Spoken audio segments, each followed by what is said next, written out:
नमस्कार आप सभी को। इस वीडियो में मैं आपको बताऊंगा सेक्शन 25 ऑफ द भारतीय न्याय संहिता। जो ये सेक्शन है सेक्शन 25 ये बताता है कि अगर दो पर्सन या फिर दो से ज़्यादा पर्सन बाय कंसेंट एक दूसरे की सहमति से लेकर कोई एक्ट करते हैं और उसी एक्ट से वहाँ पर किसी पर्सन की वहाँ पर डेथ हो जाती है या फिर किसी को ग्रीवियस हर्ट हो जाता है, किसी को मतलब गंभीर चोट लग जाती है या फिर किसी की मृत्यु हो जाती है, तो वहाँ पर उसमें क्या उस पर्सन की लायबिलिटी मानी जाएगी? क्योंकि उन्होंने तो आपसी सहमति से वहाँ पर वो एक्ट किया है, तो क्या वहाँ पर लायबल माने जाएंगे? तो इस वीडियो में मैं आपको यही बताने वाला हूँ और इस वीडियो को पूरी ज़रूर देखना, तभी आपका बेसिक कॉन्सेप्ट क्लियर होगा। और इस वीडियो को बिल्कुल ध्यान से सुनना, तभी आपको ये सेक्शन समझ में आएगा। तो चलिए वीडियो को स्टार्ट करते हैं। और वीडियो स्टार्ट करने से पहले मैं आपको बता दूं कि अगर आपने मेरे चैनल को सब्सक्राइब नहीं किया है तो जल्द से जल्द चैनल को भी सब्सक्राइब कर लीजिए और मेरे टेलीग्राम को भी ज्वाइन कर लीजिए। तो चलिए अपने टॉपिक पर आते हैं। अब हम जो सेक्शन 25 है इसमें मैं आपको पहले बेयर एक्ट लैंग्वेज समझा देता हूं। इसकी बेयर एक्ट लैंग्वेज क्या कह रही है यहाँ पर देखिए, इसमें लिखा हुआ है बेयर एक्ट में nothing which is no intending to cause death और ग्रीवियस हर्ट। मतलब कि यहाँ पर जो वो एक्ट कर रहे हैं वहां पर वो एक्ट किया जा रहा है, यहाँ पर मतलब किसी का कोई ग्रीवियस हर्ट करने का इरादा नहीं है और न किसी की क्रिमिनल इंटेंशन है, वहाँ पर उसकी पहले से इंटेंशन हो कि भाई उसको तो वहाँ पर किसी की डेथ करनी है या फिर किसी को ग्रीवियस हर्ट पहुंचाना है, तो वहाँ पर ऐसी कोई इंटेंशन भी नहीं है जो वो एक्ट कर रहे हैं। वहाँ पर आगे बताया गया है कि अगर लाइकली टू कॉज डेथ, मतलब कि अगर जो वो एक्ट कर रहे हैं उनको तो पता नहीं था कि अगर वहां पे कि ऐसा हो सकता है किसी पर्सन की डेथ हो जाएगी या फिर किसी को ग्रीवियस हर्ट हो जाएगा, ऐसा तो उन्होंने सोचा नहीं होता। उनके एक्ट करने से अगर ऐसा हो जाता है, आगे बताया है अबव 18 ईयर्स ऑफ एज। अब यहाँ पर अबव 18 ईयर्स ऑफ एज होनी चाहिए। जब भी वो आपसी सहमति से कोई एक्ट कर रहे हैं तो वहां पर उनकी एज बताई गई है सेक्शन 25 में। एज होनी चाहिए अबव 18 ईयर्स, 18 साल से ऊपर की एज होनी चाहिए। लीगली वहां पर एक कंसेंट मानी जाएगी अगर वो 18 साल से ऊपर की एज के हैं। अगर 18 से कम की एज के होंगे तब उनकी कंसेंट वहां पर मान्य नहीं होगी। वो तो आपने इंडियन कॉन्ट्रैक्ट एक्ट में भी पढ़ा होगा कि इंडियन कॉन्ट्रैक्ट एक्ट में जब कोई कॉन्ट्रैक्ट किया जाता है तो वहां पर 18 साल की एज मैंडेटरी होती है। उसी तरह से सेक्शन 25 भी यही बता रहा है, यहां पर कंसेंट मैंडेटरी है, 18 साल से ऊपर की एज की होनी चाहिए। और अगर 18 साल से कम की एज का पर्सन कोई करता है तो वहां पर उसकी जो कंसेंट होती है वो नहीं मानी जाती। और जहां पर ये कंसेंट दी जा रही है वो आइदर एक्सप्रेसली और आइदर इम्प्लाइडली होनी चाहिए। मतलब कि यहां पर जो वो कंसेंट दे रहे हैं वो इम्प्लाइड भी हो सकती है या फिर एक्सप्रेसली भी हो सकती है। वो मैं आगे आपको बताऊंगा, मैं एक एग्जाम्पल से आपको समझाऊंगा, एग्जाम्पल से आपको जल्दी क्लियर होगा। अब बेयर एक्ट लैंग्वेज तो मैंने आपको बता दी, लेकिन आपको अभी भी इस बारे में सेक्शन 25 के बारे में अभी तक क्लियर नहीं हुआ। अब मैं आपको सबसे पहले एक मैगजीम बताना चाहूंगा, जो इसमें एक मैगजीम है जो सेक्शन 25 पर अप्लाई होती है, वोलेंटी नॉन फिट इंजूरिया।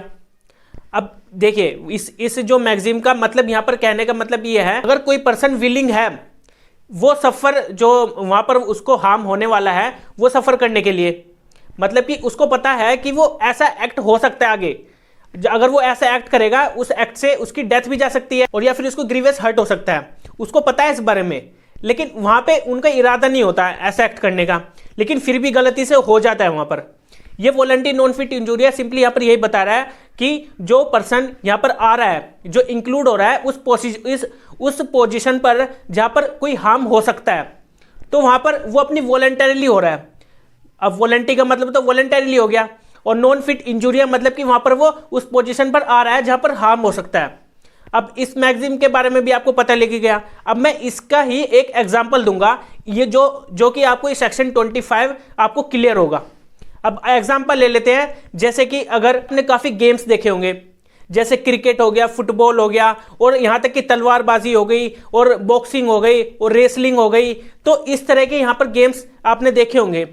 तो वहां पर वो भी आपसी कंसेंट से कर रहे होते हैं, म्यूचुअल कंसेंट से कर रहे होते हैं। वहां पर जो वो एक्ट वहां पर कर रहे हैं, जो वो गेम में वो जो प्लेयर होते हैं वो आपसी सहमति से वहां पर क्या करते हैं, एक गेम को कंडक्ट करते हैं, और वो सेक्शन 25 के अंडर होता है क्योंकि उनकी भी एज 18 ईयर्स की ऊपर की होती है। अब जो वो एक्ट कर रहे हैं वहां पर, अगर किसी व्यक्ति को, मान लीजिए एक बॉक्सिंग का एग्जांपल ले लेते हैं, बॉक्सिंग में क्या होता है, वो एक दूसरे को जो बॉक्सिंग करते हैं एक दूसरे को उनमें चोट भी लगती है। अब मान लीजिए किसी पर्सन को ज्यादा चोट लग गई, उससे उसकी डेथ हो गई, तो क्या उस पर्सन को लायबल माना जाएगा जो जिस पर्सन ने उसको मारा है? अब वो तो वहां पर गेम कंडक्ट हो रहा है ना, वहां पर तो गेम खेला जा रहा है। अब वहां पर उसको लायबल नहीं माना जाएगा, क्योंकि वहां पर उन्होंने म्यूचुअल कंसेंट से, और लेकिन वहां पर उनकी इंटेंशन भी नहीं थी और ना ही उनको पता था कि ऐसा एक्ट हो जाएगा। अब वो तो अपना गेम खेल रहे थे, अब गेम खेलने के चक्कर में वहां पर ऐसा हो गया। अब वहां पर उसको लायबल नहीं ठहराया जाएगा, क्योंकि उन्होंने वहां पर एक वॉलंटरीली अपनी वहां पर एक पोजीशन में आ गए थे, वो उसमें इंक्लूड हो गए थे कि उनको पता था कि ऐसा हार्म हो भी सकता है वहां पर, लेकिन फिर भी वहां पर वो वॉलंटरीली इंक्लूड हो जाते हैं उस गेम में। तो इसका मतलब उस पर्सन को लायबल नहीं ठहराया जाएगा। अब इसी सेक्शन में आपको एक इलस्ट्रेशन भी दिखेगी। वो इलस्ट्रेशन ये बता रही है ए और जेड पर्सन होते हैं, दो पर्सन होते हैं। अब जो ए और जेड होते हैं दोनों, यहां पर इन दोनों ने क्या किया, इन दोनों ने एक गेम रखा जो कि फेंसिंग। अब फेंसिंग होती क्या है? तलवारबाजी। अब वो तलवारबाजी वहां पर करते हैं एक दूसरे के साथ। अब उसमें जेड पर्सन को चोट लग जाती है, तो क्या वो जेड पर्सन को जो चोट लगी है, क्या वो ए पर्सन लायबल है वहां पर? बिल्कुल भी नहीं, वहां पर लायबल नहीं होगा जो ए पर्सन है, क्योंकि वहां पर इन्होंने एक गेम खेला था। अब वहां पर किसी की इंटेंशन भी नहीं थी कि उस पर्सन की डेथ की जाए।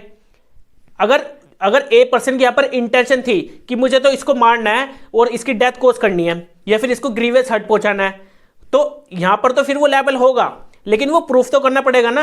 अब अगर यहां पर वो प्रूफ नहीं कर पाया तो उसको जेल हो जाएगी। अब यहां पर वो देखा भी जाएगा कि उनकी इंटेंशन क्या है। उनकी क्रिमिनल इंटेंशन तो नहीं है, उनकी मैंस या गिल्टी माइंड तो नहीं है वो कि वो उस पर्सन की डेथ कोज ही करना चाहता था या फिर उसको ग्रीवियस हर्ट पहुंचाना चाहता था। ये देखा जाएगा पहले वहां पर, और बर्डन ऑफ प्रूफ उसी के ऊपर रहेगा, वो प्रूफ करे।